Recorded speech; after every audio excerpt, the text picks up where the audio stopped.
I guess we'll just get started. I don't have a clicker, so I have a mouse. So that's what we're gonna do today. My name's Joseph, and this is going to be how to start and grow a YouTube channel in 2026. So we'll get into a slight little bit of background about me, but basically this isn't gonna be like a super, formal or whatnot. If you guys have questions along the way, feel free to raise your hands and ask away. But basically, I'm just trying to share the information and stuff that I think will be helpful to other people. So yeah, that's it. Let's get started. All right, so here's just a quick background on me. So I just started growing my channel this last year. I monetized it in 7.5 months. I have 1,800 subscribers. I have that amount of views and watch hours and stuff. And so far, being on YouTube has generated about $3,000 for me so far. So that is kind of the background of what has happened. So some of you might look at that and be like, wow, that's cool, nice. 1,800 subscribers, like $3,000, cool. But other people, of course, might be a little more like, what? There's tons of people that have like thousands more subscribers and play buttons and other stuff. Like, what? How do you know? Like, I don't. And so basically, what I say is that I'm also a professional freelance videographer and editor. So that's kind of what I do. I do video and that kind of stuff all day for the last 14 years. I probably watch about 7,000 hours of YouTube growth content, roughly, give or take. It's not an exact number. And over this last year of creating content, I think I've got some interesting insights and data and value that I can add to you guys. So that's the background of where we're gonna be at today. All right, so why start a YouTube channel? Why would you even do it? I've just listed a couple of the basic ideas here. You can share your ideas, build community, income opportunities. I think that's a big draw for a lot of people. Develop a personal brand or a business identity. I think that's actually a very interesting and important one in 2026. I think with AI and all the other stuff, I think developing a very personal brand that's connected to you specifically can be really beneficial in a lot of different areas. So I think that's definitely an interesting one. And probably the most underrated one, you learn a lot of valuable skills that can translate to a ton of areas. And I've seen that too. It's production, graphic design. You become better at communicating, better at storytelling, writing, all kinds of stuff. There's tons of growth that happens when just doing that. So yeah, there's a lot of reasons I think to do that. What are the most common fears of why you might not want to do a YouTube channel? Well, you might think that it's too late, you need a lot of expensive gear, you need to be an expert, or people will see the video and they know you and that scares you.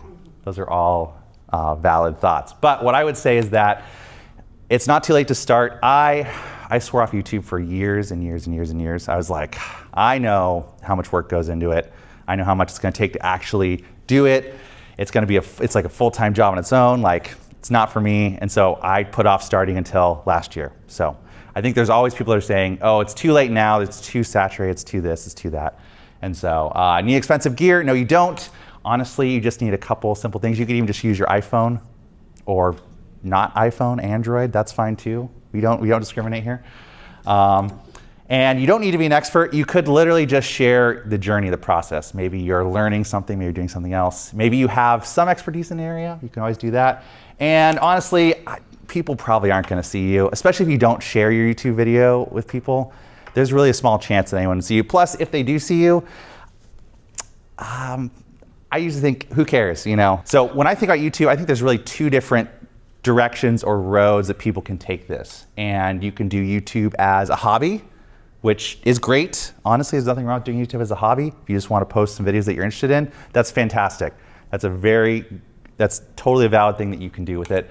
But you can also do YouTube as more of a business. And that doesn't have to be like a storefront business. That can just be like you want to use this to actually sell something, to educate, and then bring in, you can connect a lot of different aspects of it being a business to that. So I think those are the two main things, but there's two different really big mindsets when it comes to it being a hobby or it being a business. And you really have to, if it's gonna be a business, then it needs to be treated more like a business. And I think that's where I think sometimes people want it to be a business, but they treat it like a hobby.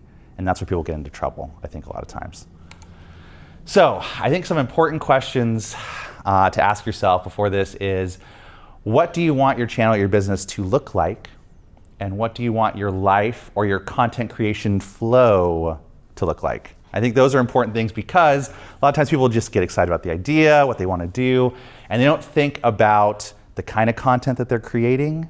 I think one of the most common things is that you pick a type of content that you're not that interested in, but you're like, oh, I could see how I could make some money off of this or do that. And then literally you make your 5th video and you're like, oh, I don't think I can make one more video that is on this topic. It's like nails on a chalkboard to make this kind of content. That's what you want to make sure you get ahead of, and so you're not kind of going down the wrong road and you realize, oh, I didn't actually want to make content about this. So you want to think about that, and you want to think about how much of your life is this going to take, because I think a lot of considerations to take are your family or life circumstances. Do you have family members that you're spending a lot of time with? Do you have kids? Do you have, how many hours can you commit to YouTube?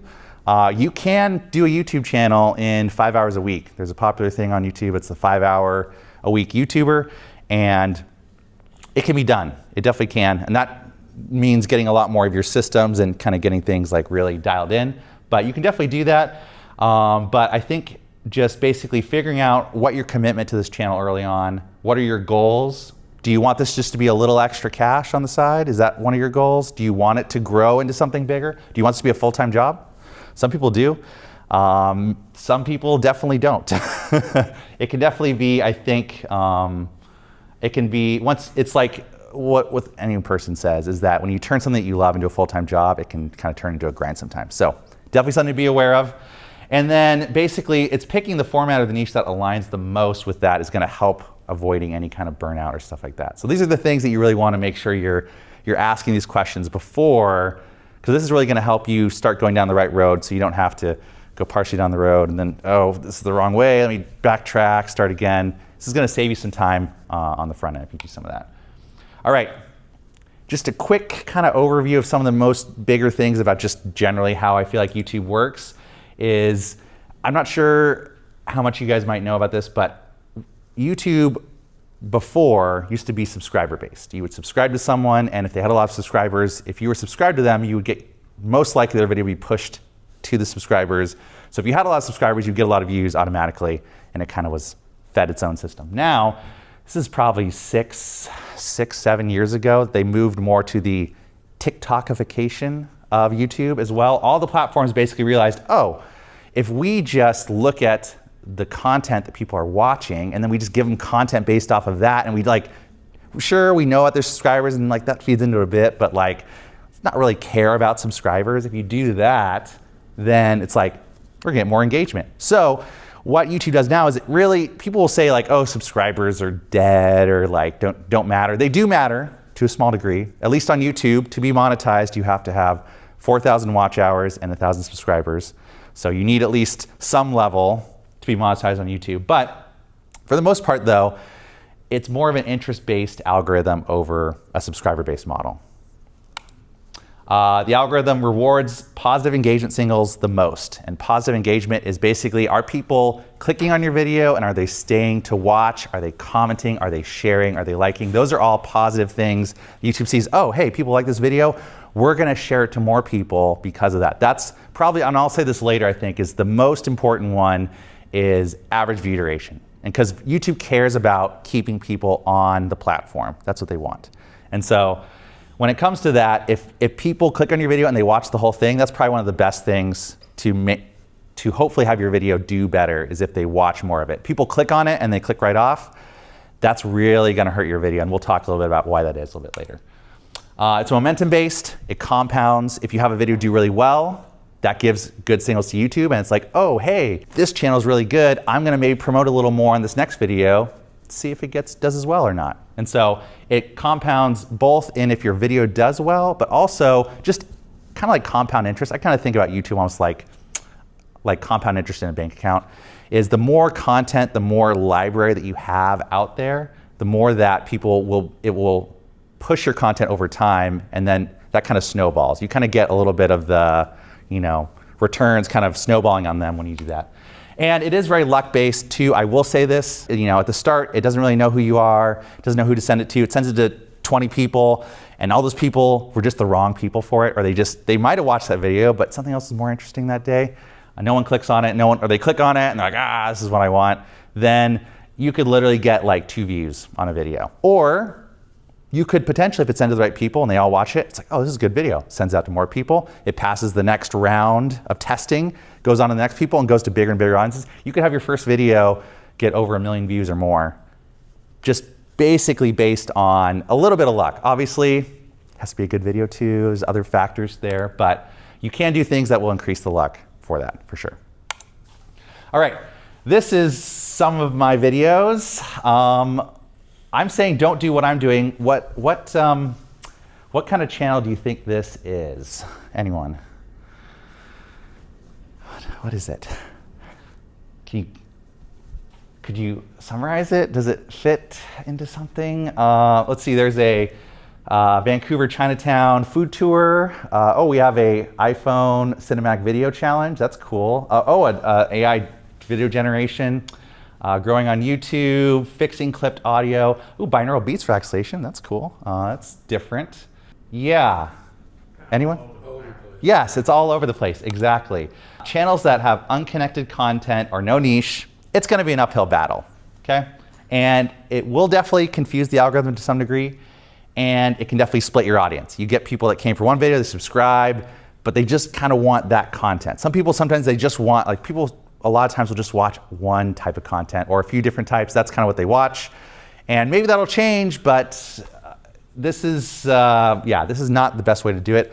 I can go into a little more depth of why I did it that way. I'll just give you, the long and short of it is that when you're starting out, you want to give all the help that you can get to not burn out quickly. And so for me, I was interested in a lot of things, and I was like, you know what? I'm starting out, I want to learn. I just want to make videos about a bunch of different stuff that I'm interested in. So that's what I did. Honestly, it was great. I don't regret it. It took me a long time. I probably could have grown a lot faster if I had been more focused. I definitely could have grown a lot faster if I was more focused. I'll say it that way. Honestly, I don't regret doing it like this. I enjoy having a channel. And if you want to do a no niche channel, you can. One way you could do that is you could become the niche. People come for you rather than what your topic is.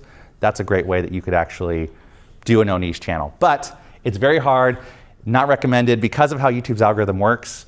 It really is, if you let the algorithm know what content you're making your video about, then it's way easier to find the right people. YouTube's algorithm is actually very good at finding the right people for your videos if it gets enough data and if it can interpret it right. So that's one reason why I would say maybe don't do that.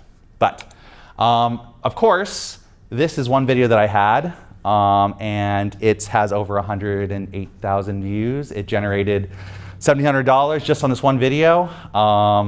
You can see over here that the average view duration, usually above 40% is good. So this one's almost at 60 people. The retention graph, this is the normal retention graph. This is how many people are watching at the start. And then, drops off a cliff usually. This is where I'm usually at, down here.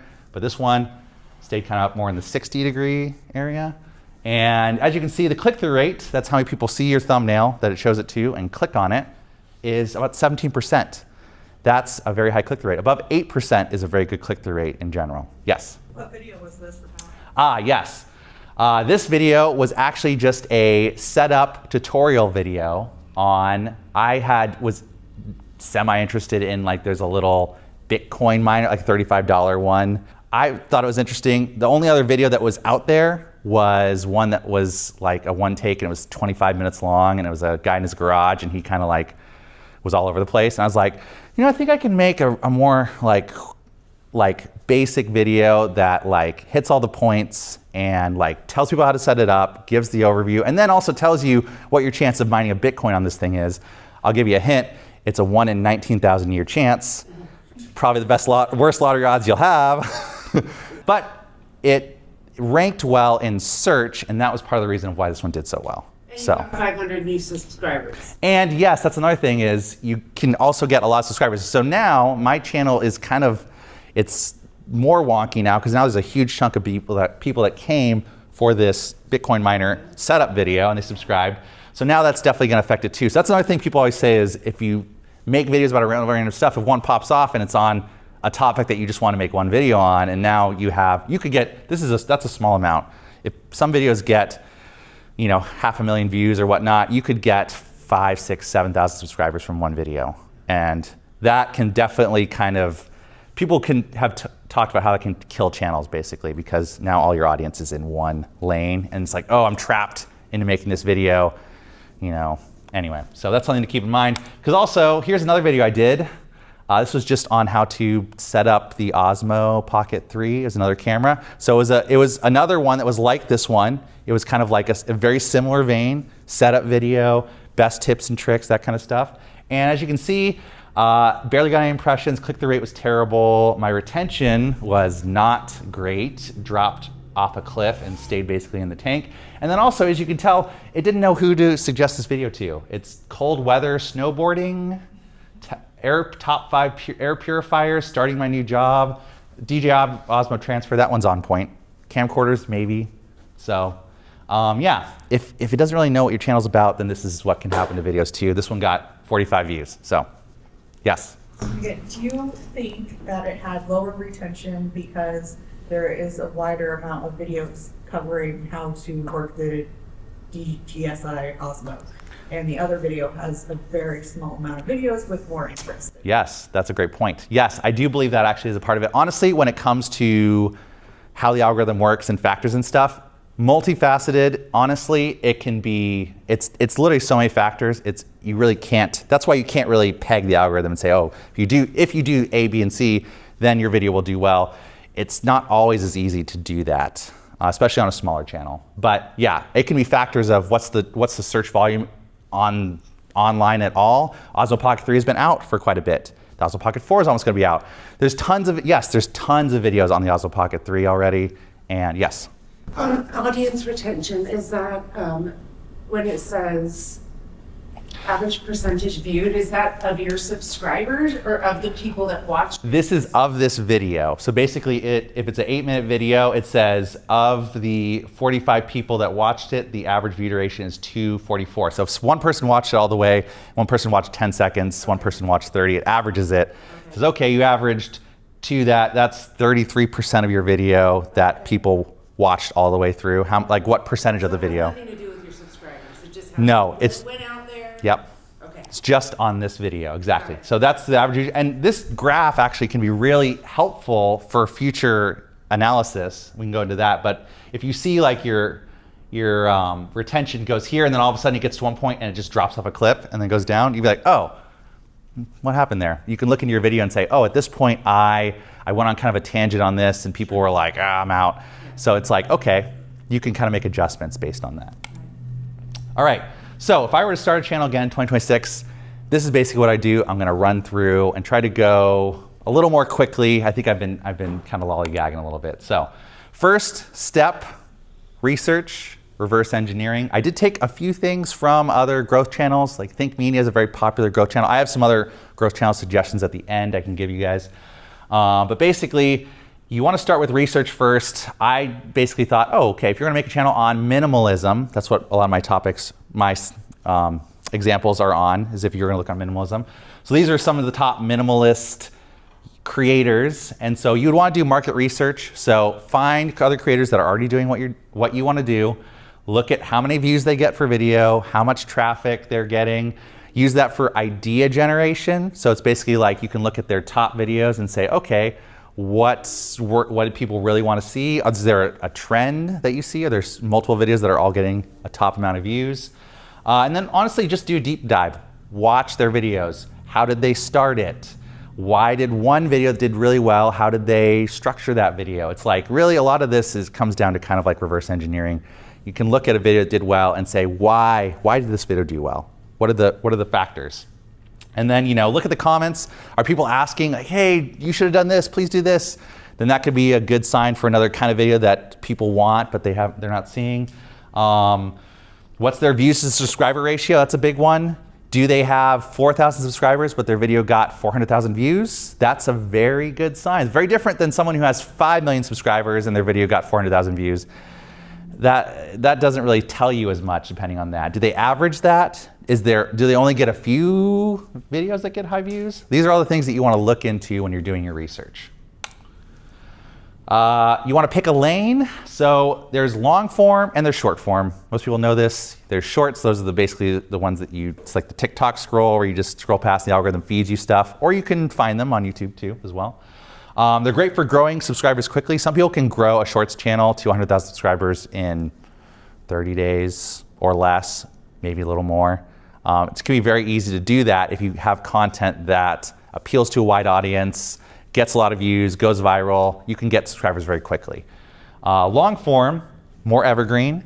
It's going to be recommended more in the YouTube algorithm. There's more potential to be promoted long term and has a higher earning potential. On long form videos, there's something called a RPM or CPM. So that's basically RPM is a revenue per mil. That's how much money do you make per 1,000 views.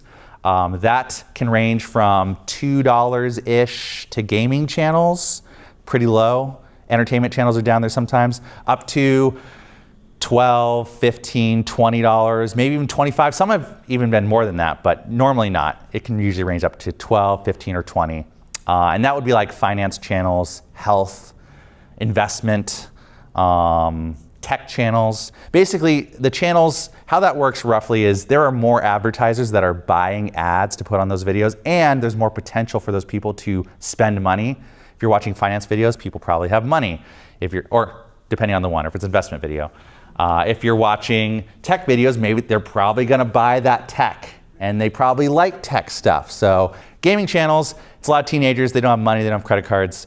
That's generally why the CPM's a lot lower on those anyway. So that's something you can look into that and research. You can say, hey, what's the average, RPM for this type of, niche, and you can do some of that research. Guys, that's another reason why the Bitcoin one got 1,700 for only 100,000 views.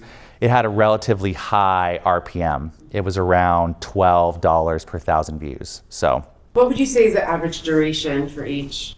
Yeah, for long form, so basically how it works is long form can be anywhere 5, 8 minutes or longer. There's a lot more videos that are now 20 minutes, 30 minutes, like much longer. That's because, I'll get into why that is a little bit later as well. Hint, it's because people are watching on their TVs more, basically. But yeah, short form can be up to 3 minutes now. But the cost on that one is usually you'll get like 20 cents per 1,000 views on a short form. So that's why you have to get like millions of views to even make a little bit of money. Sure. It's just a different thing, and it's different algorithms too. A lot of people have said, oh, it doesn't really translate. If someone subscribes on a short, they probably don't watch as much long form, or they might not go to your long form automatically. So kind of think of them almost as separate. I think they're both useful. I think usually it's better to kind of pick one that you mainly focus on. You can do a little bit of both, but I think you should have one that is your main focus. So if you want to be a long form and create long form stuff, do that. If you want to just make shorts, it's easier. Like, hey, I love making a 30-second video. Usually about a minute is better. But I want to make a minute video, that's easier for me, then do that. But it's best to pick one that you want to focus on, and just know that if you get a ton of short subscribers, like you get to 50,000 subscribers and you make a long form video, most chances are it probably won't do very well. You'll probably get maybe a couple hundred views. That's just kind of what a lot of people have seen when they try to transition from one to the other.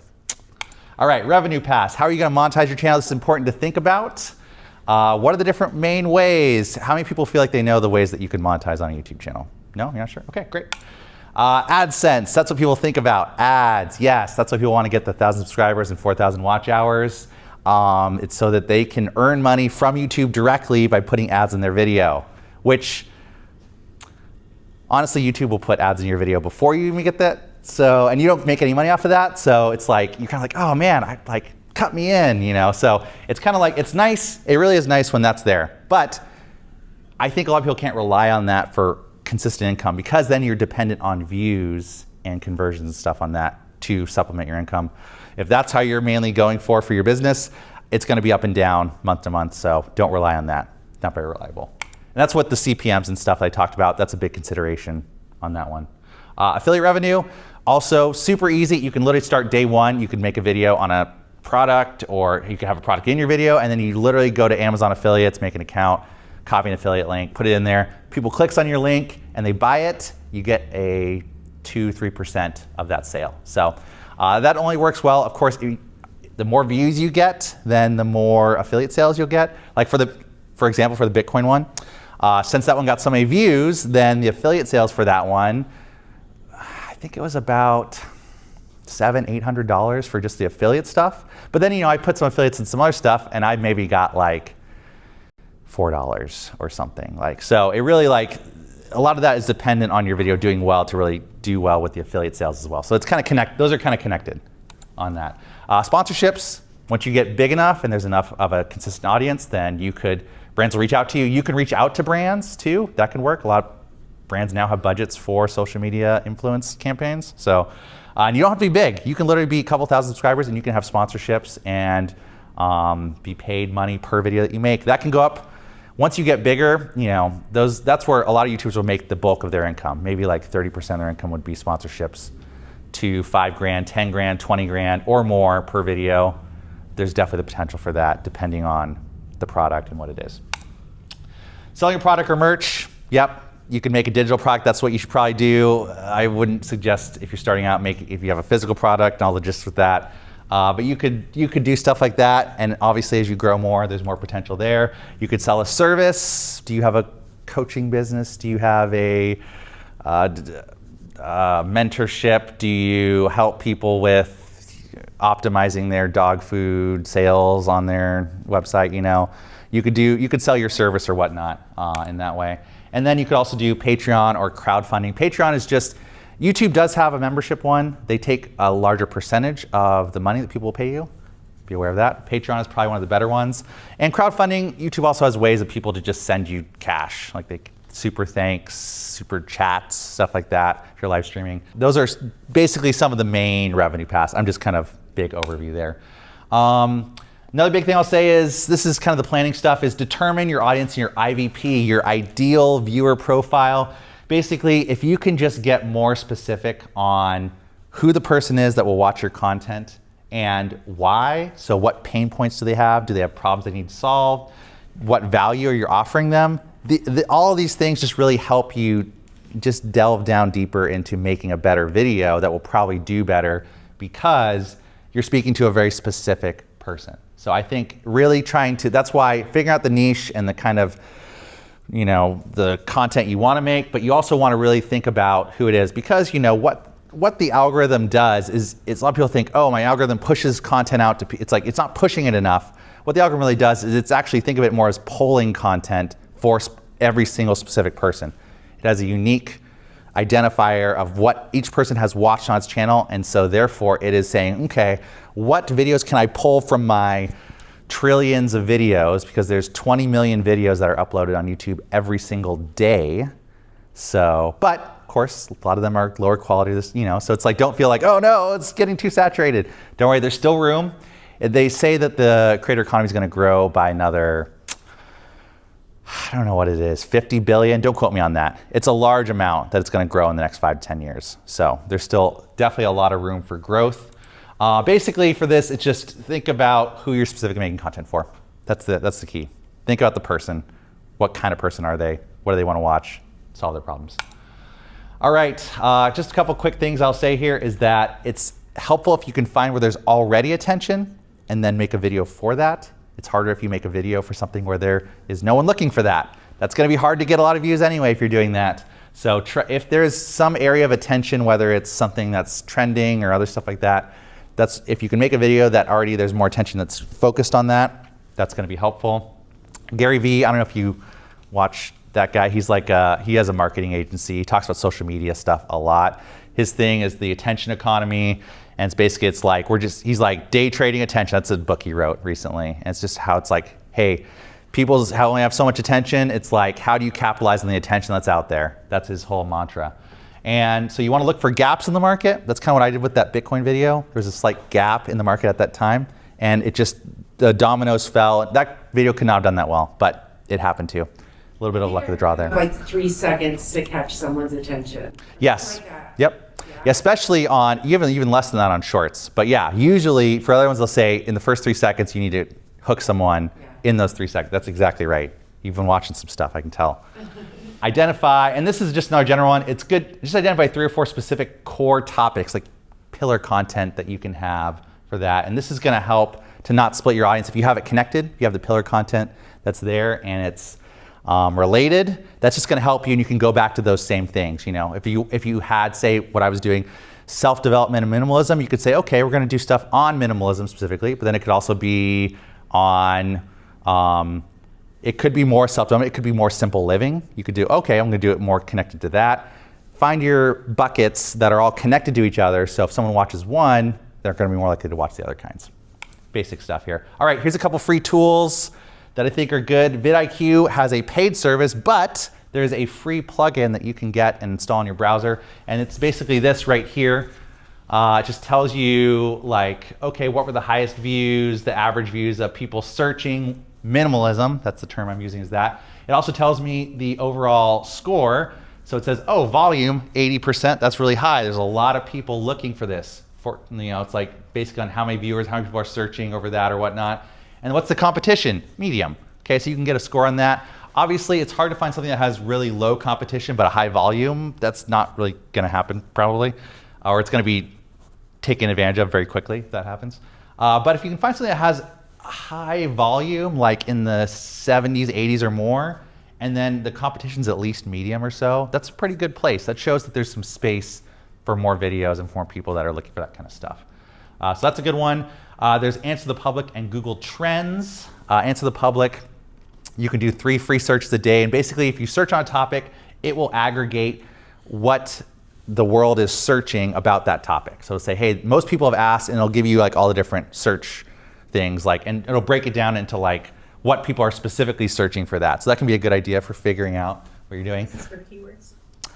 No, it's more for like topic ideas. It's like if you want to find ideas that have attention, that people are searching for them, or other, it's like if you're ideating on a video, trying to find some ideas for it.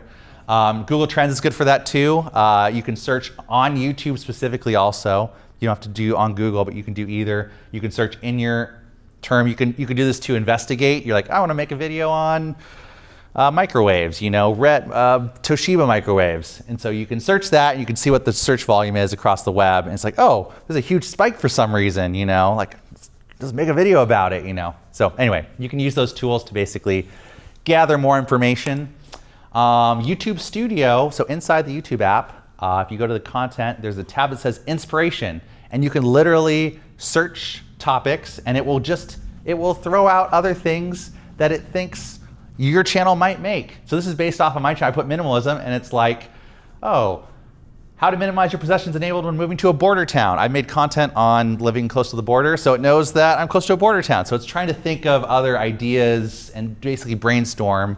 And it'll even give you like outlines. It'll try to do a lot of the work for you. I wouldn't recommend using those. They could be a good jumping off point. But basically, I think you can get, because this is in the YouTube app, it has a lot of data on what people might be looking for. So I think actually some of these suggestions are more valuable because YouTube knows what people are looking for. And then you could do I think a good YouTube title or thumbnail tester. These literally, if you just search YouTube title analyzer or YouTube thumbnail tester, you can find free ones.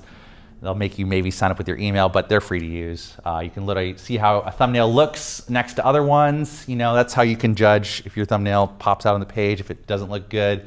And then YouTube analyzers just give you a lot of data on like how good your title is, and it tells you all the stats on how you can optimize it. Really helpful, I'd say. So I definitely would use those 2 tools. All right, some planning. Okay, we gotta get clocking. I'm taking too long. Ideation, I think, is key for success.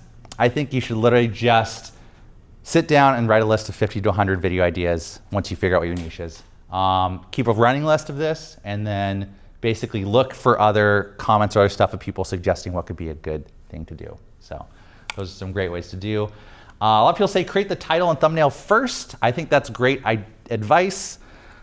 I don't always do it. I think you could definitely create a good one afterwards, but it definitely helps, I think, when you create really good packaging first, because packaging is definitely very important. If people don't click on your video, they're not gonna watch it. So if you don't have if you don't have a title that makes them wanna click or a thumbnail, then it's probably not gonna happen. So I always say create topics videos that link together. This could be like a series almost. You could do part of a video and say, you could do a video on productivity for this, and then you could say, hey, if you like this productivity video, maybe you're interested in learning how to be more productive in running a small business or something, and then you could link that video. If those videos link to each other, especially at the end, then I think there's a lot more success for those videos to kind of pull each other up. So you want to create kind of content that connects. And yes, spend 70% of your time on the first 30 seconds of your video. That is most important because that's where you lose the most people in the first 30 seconds. Yes, in the first 3 seconds. It's like get them to 3 seconds. I think Colin and Samir say get them to 3, then get them to 10, then get them to 30. And if you've held them by 30, most likely they're probably going to stay for at least a good chunk of the video then at that point. You've hooked them long enough, they're invested enough that they're going to stay, and it's enough. It's appeased. They're like, oh, is this what I clicked on? Yeah, I think this is what I was expecting. Yeah, I'm going to watch this video. So I think that's what you can definitely do for that. All right, at the end of the day, YouTube, a successful YouTube video is just telling a good story. It's all storytelling. That's what everyone is doing. If you tell a good enough story, then people are going to watch your video. Some things that do that are, this is the main thing I hit a lot, curiosity loops. People, if you open an open loop in someone's mind and you get it's like an open-ended question and they want the answer to that question, they're probably going to stay around to figure out what that is if they don't know it. Because there's something psychologically that's about humans wanting to have loops closed and wanting to know things. So open those, lead with a lot of value and your storytelling, that's what you want to do. You want to lead them down a path. So your storytelling is kind of like leading them through your content.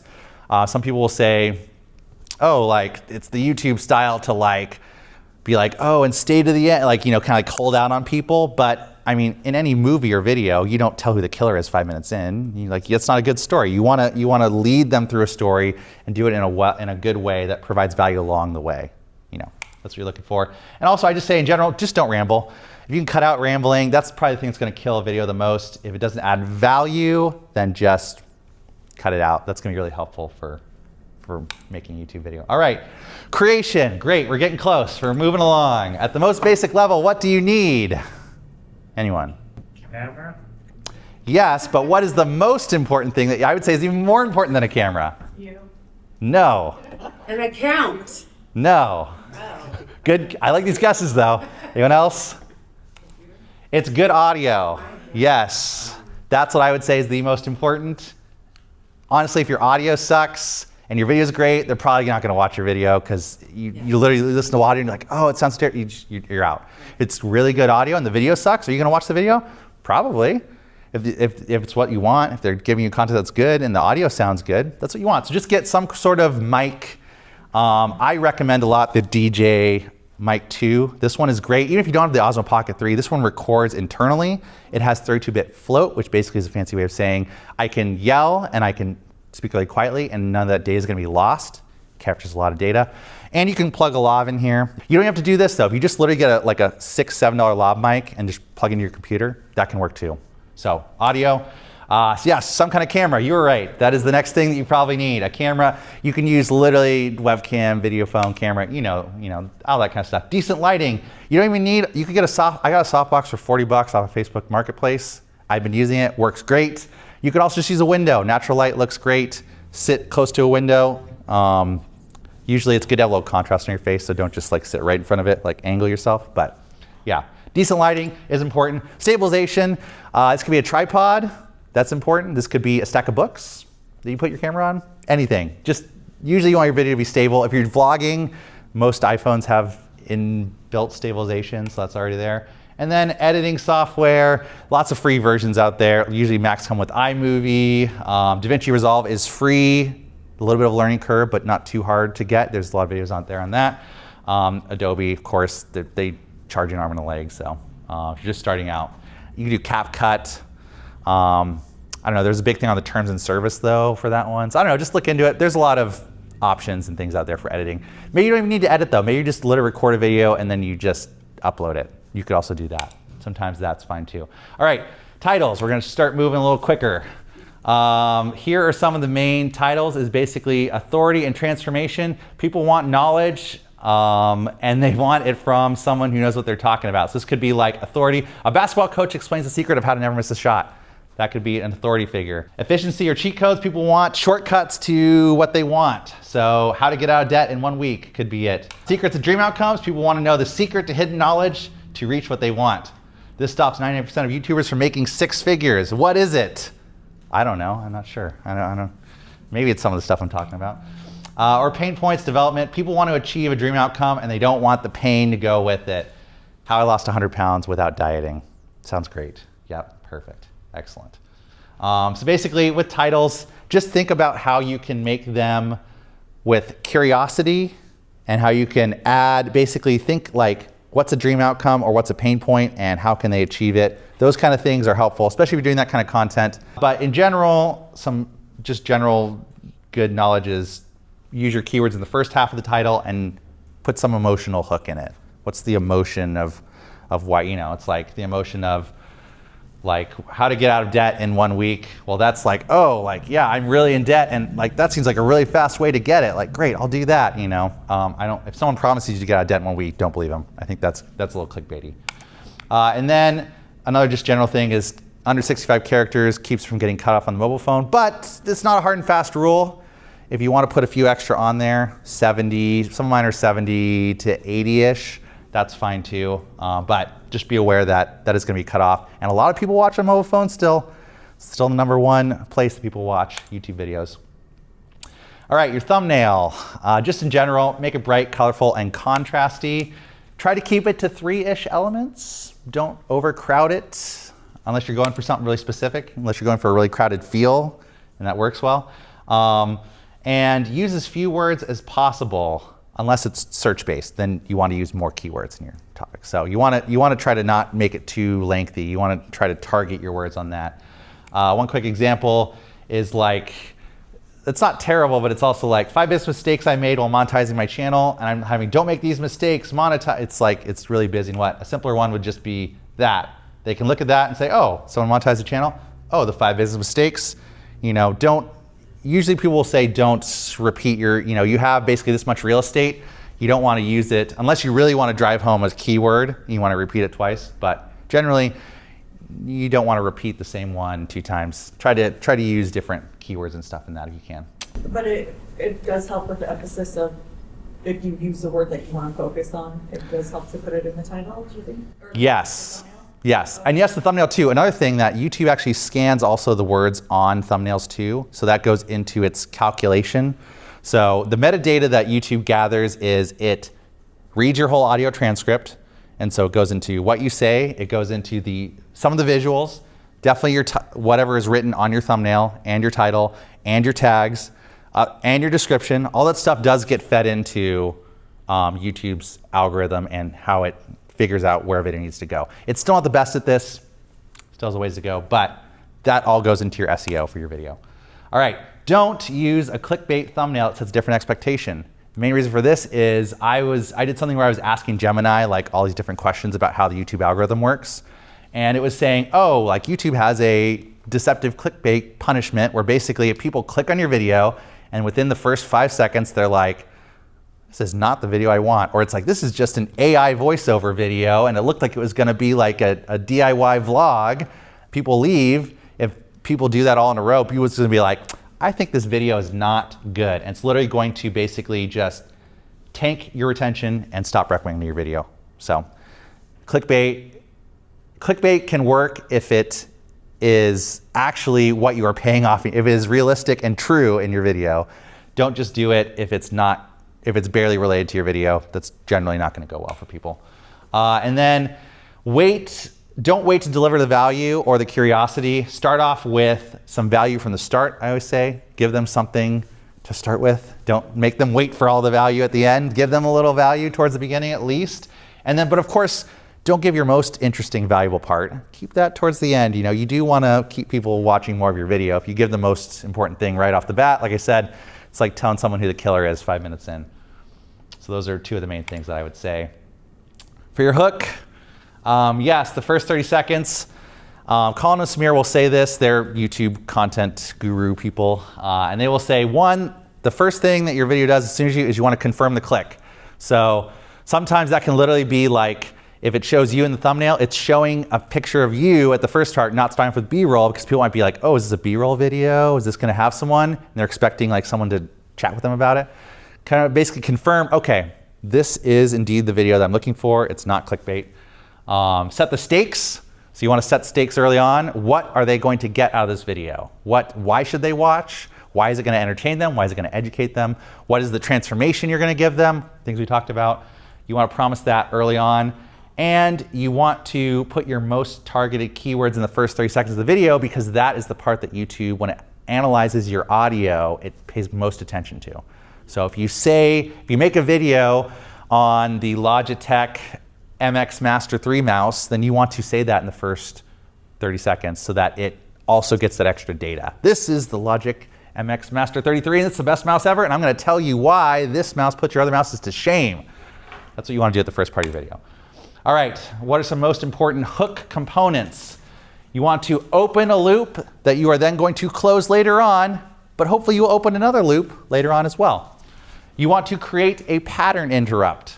Basically something that is surprising to someone. Maybe it's a fact. People are like, whoa, I didn't think that. Or something that kind of makes people catches people off guard a little bit. You want to maybe establish some credibility without flexing. So just basically it's like give people, if you're talking about YouTube growth, if I did a channel on that, I would probably say, hey, I monetized a channel in 7 months, and it grew to this and I made this much money.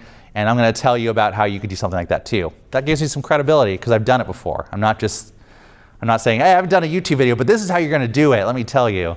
You gotta establish a little bit of that. Start with the outcome. So you want to say what is the end result that they're going to go with. It's like hey, I'm going to give you how you can study and remember everything for that next exam. That's like what's the outcome that they're going to end with. And the curiosity should be through omission. So it's like you can also do it that way. You can hint at what you're going to say, but you don't have to actually say the full thing outright. So hint at where things are going to be. You don't have to use all these. These are just, you can mix and match, use some, use different ones, use a couple. But these are different things that help psychologically to hook people into a video. All right. Optimize and upload. Now we're getting into more of the nitty-gritty stuff. Keywords and tags, honestly, some people say they're not important. I think they're still important for that. So you want, like I said, front load those keywords on your description, put in the first 30 seconds of your video. Your hashtags can be 3 to 5 of them, and you can do one that kind of is specifically for your channel, do one that are more broad, do one that's more specific. That's helpful. YouTube allows, I think 30, but technically it says after 5, it kind of throws them out. So if you put hashtags in your description, that can help with it knowing where to send it. Chapter markings is basically, you put time code. I'm not gonna get all the way into it, but you put time code in your description and you put what it's called, and it will put those titles. You've seen that on YouTube videos where if you scroll along, it'll have the words. That helps for Google search results. So that can help optimize your thing there. And use long tail keywords, common typos, and also search phrases. So typos can be helpful. People are typing in a search for something. Long tail is just instead of just best mouses, be like best Logitech MX Master 3 mouses. If you put the full thing in your tags, that can be helpful if it's search based. So. And where do those go? Those go in so basically when you upload a video, there's a whole big thing where it's description. If you scroll down, there's a place for tags, there's a place for other stuff. Basically it's all in there. I'm not gonna be able to go through, we can talk more towards the end about the basic structure of where things are, but yeah, basically these tags, hashtags with something can go in the description. Right. Tags, there's another place for just tags that can go down farther below. But yeah, basically that's where I'd put those different ones. And then analyze, improve. What gets measured gets improved. That's true. Aim for your next video to just be 1% better. That's what I would say.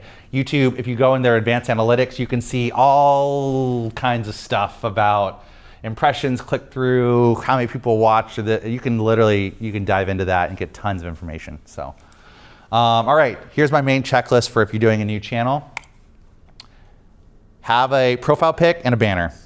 I think that's important. If you don't do that and you just have a letter and it doesn't look put some sort of photo up in both of them. It doesn't have to be super shiny at the start. Just have something there. I think it's important to have that. Better for the profile pic to be an actual picture of you or your logo? I do. I think people connect more with people and people's faces. And so I think a logo is more impersonal and can be just kind of I think a face is definitely, it's more engaging. So I would say, good question. I'd say a picture for sure. Put the top tags about your channel in your channel settings. If you go into your channel settings and that's in one of the tabs there, you can search it to figure out where exactly it is. But there's a thing where you can put tags that are about your channel. That's an important thing to fill out first when you're starting a channel too, is then it's gonna know what your channel's about. It's gonna give it one of the best data points. So do that. Verify your channel if you haven't. There's a big thing now where it's basically restricting a lot of channels because it doesn't know how old they are. They're under 18, and so if it doesn't know, then it might just restrict you automatically. Plus, there's other features that are unlocked when your channel's fully verified. So do that in some way. I'd recommend that. Use your channel. This is an important one. Watch videos, comment, likes. Prove to YouTube that your channel's not a bot, because it has a huge problem with that, and it's trying to basically, it will squish channels if it's like not sure. It's like, this could be a bot. It's new, it's brand new. Especially if your channel's brand new, if you haven't been using it for years, then do this first. Use your channel. I would say, this one might be controversial, only subscribe to channels in your niche. If you want to watch different ones that aren't in the niche you're creating on, create a second YouTube channel and have that as your watch channel. But I think for your content channel, just subscribe to the videos that are in your niche, because I've seen a lot that YouTube, it's all interconnected. It's like people that you watch. Now I've seen, like, I've watched a video and I'm like, oh, this person was talking about that guy. And it's like YouTube connects a lot of webs. So I think if you're giving it signals that you're watching that kind of stuff, that's just another data point to go into it. So just literally for whatever channel you're trying to grow as your brand, only watch and subscribe to channels that are in the niche. That's what I'd recommend. I think that's a good rule of thumb. Publish 3 to 5 videos at the start. Don't publish one video. I think a lot of people talk about this. Literally when you start, literally make 3 videos and then upload all of them at the exact same time.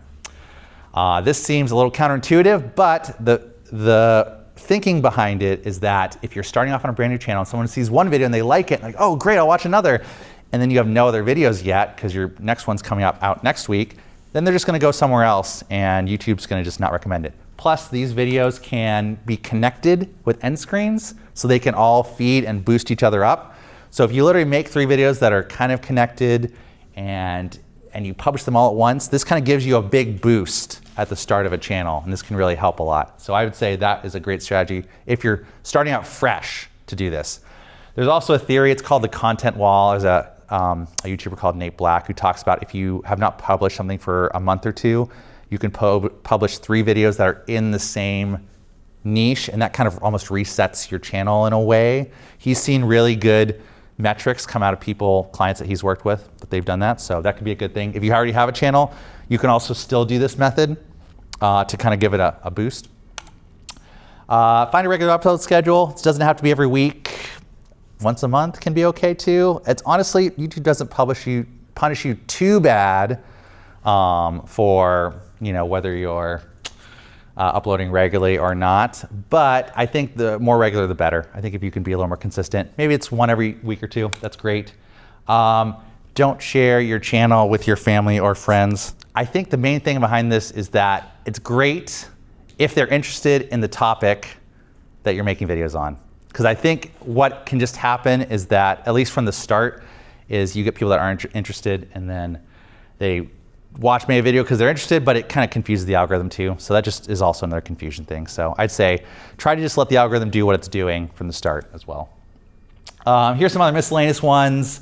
I'll just kind of go through them quickly. So basically, use the tools that YouTube has. If YouTube puts out a new thing it's doing, like the A/B thumbnail testing or experimental thing, then do that, because usually YouTube sometimes will push more videos that are doing the new thing they're doing. There's now YouTube AI stuff. So that kind of is extra, like you basically use stuff that YouTube new things that's doing, you'll probably get a boost out of that. If your title and thumbnail is not working the first 24 hours, I would usually wait about 24 hours and then see how the stats are. If they're really bad, then maybe you might want to tweak it a little bit. I probably wouldn't change it immediately. A/B testing is basically the title testing is better than the thumbnail testing for small channels. And I'll tell you why, is because you're not going to get enough impressions and data for you to get actually a real, like the data is not going to mean anything to you really if you're a small enough channel. This means a lot. A/B testing for thumbnails or other stuff is really good for bigger channels that are established. That can make a big difference in their views. But for smaller channels, honestly, the title testing is the most valuable thing, but even that is not going to give you the best data, just because if you only have like 20 people that watch your video, then that's not going to give you good data on whether your title or your thumbnail actually was good or not. It could have, like, that's not a big enough pool. Yeah, exactly. Or even if it does say, it's like, hey, this one's better, you don't know. It might not be better, actually. Don't rely on what it tells you from testing when you're a really small channel. You might not have good data. Collab feature is super underrated. If you can collab with another YouTuber that you know that has some amount of subscribers, it cross-shares your video across both your audiences. So that's probably the most underrated feature right now, collab. That's what you want to do. You can also just find YouTubers, reach out to them on YouTube and say, hey, you want to do some sort of collaboration? And then that can be a really great way to grow your channel quickly.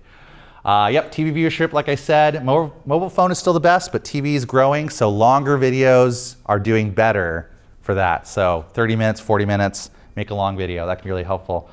Auto dubbing, still not quite there, I'd say. I think it can actually hurt your channel because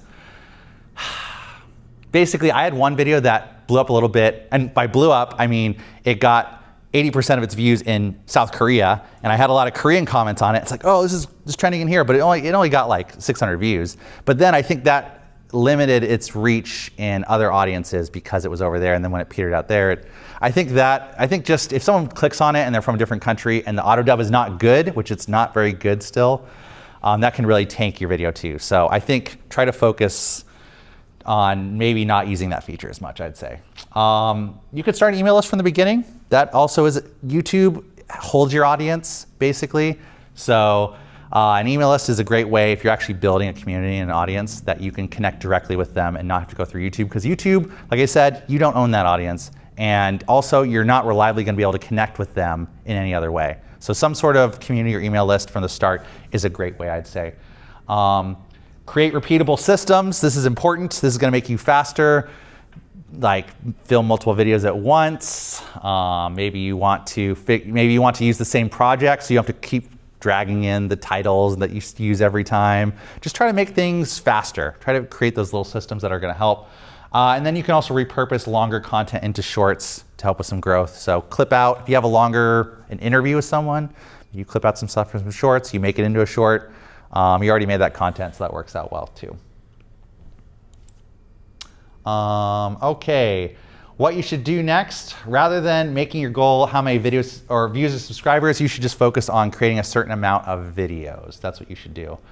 And basically find whatever consistency works for you, like I had said before, and then find the part of production that you hate the most and find ways that you can either optimize or outsource it. So if you really just hate doing something else, if you hate the editing, you can't do it, it's hard to do that when you're not making any money off YouTube and to like try to pay some editor, but there's lower cost editors that you can find. A lot of them come from other countries, but for them that's a decent, like 20 bucks an hour can be really good for them.